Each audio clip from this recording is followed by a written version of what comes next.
देश भर में रबी की फसल की कटाई का सीजन चल रहा है और किसानों को एक नई उम्मीद दिखाई दे रही थी कि इस बार रबी की फसल की कटाई जो होगी उससे अर्जित आय से वे अपने परिवार और खुद के यहाँ पर बेहतर जीवन के बारे में आगे आने वाले वक्त में फैसले ले सकेंगे। लेकिन ईश्वर का ऐसा प्रकोप हुआ कि हरियाणा में सैकड़ों गांवों में फसल बरसात से बेमौसमी बरसात से बर्बाद हो गई है।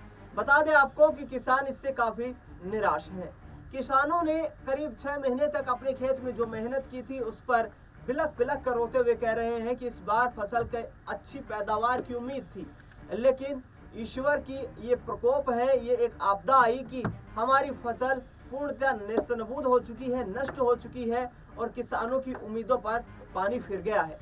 दरअसल बता दें आपको कि हरियाणा को कृषि प्रधान राज्य माना जाता है और इस कृषि प्रधान राज्य के किसान जो है वे विशेष तौर पर खेती पर ही निर्भर रहते हैं। ऐसे में सिरसा में इंडियन नेशनल लोकदल के नेता करण चौटाला ने मुख्यमंत्री के नाम एक ज्ञापन दिया। वो लघु सचिवालय पहुंचे और वहां जाकर उन्होंने कहा कि किसानों की जो समस्याएं हैं उसको सरकार प्रमुखता के साथ उनका समाधान करे। बीते दिनों प्रदेश के जिले यमुनानगर में प्रधानमंत्री नरेंद्र मोदी का एक कार्यक्रम आयोजित किया गया था। उस कार्यक्रम को आयोजित करने के लिए कुछ एकड़ खड़ी फसल को खराब किया गया था, जिसके चलते जिस स्थल पर रैली का आयोजन किया गया था, जो जनसभा हुई थी, वहां पर 61,000 रुपए प्रति एकड़ मुआवजा और इसके साथ साथ किसानों की फसल की भरपाई करने के लिए उन्हें कुछ फसल भी यहाँ पर राज्य सरकार की तरफ से प्रोवाइड करवाई जाएगी, उपलब्ध करवाई जाएगी। ये प्रावधान था जिसके आधार पर उस रैली को संपन्न करने के लिए जमीन को एक्वायर किया गया। लेकिन अब करण चौटाला का कहना है कि राज्य सरकार जब रैली को लेकर के इस तरीके का प्रावधान बना सकती है कि किसानों की फसल का यदि नुकसान होगा तो उन्हें भरपाई की जाएगी, तो फिर प्राकृतिक आपदा से क्यों नहीं? हर किसान अपनी फसल के प्रीमियम के रूप में कुछ भुगतान करता है, लेकिन बदले में उसे कुछ नहीं मिलता है। किसानों को हर बार निराशा से ही संतोष करना पड़ता है। करण चौटाला ने यहाँ पर यह भी कहा कि इंडियन नेशनल लोकदल किसानों की पार्टी रही है।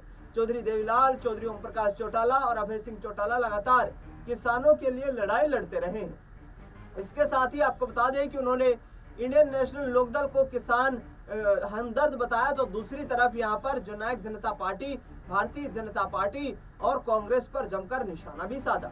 करण चौटाला ने कहा कि जननायक जनता पार्टी, जिसको किसानों ने अपना जन समर्थन दिया था वर्ष 2019 में, जिस तरीके से 10 सीटें जेजेपी ने जीती थी, Dushyant Chautala deputy chief minister बने थे, उस दौरान किसानों को उम्मीद थी कि वो उनकी आवाज को उठाएंगे, लेकिन सिर्फ उनके वोट का इस्तेमाल हुआ।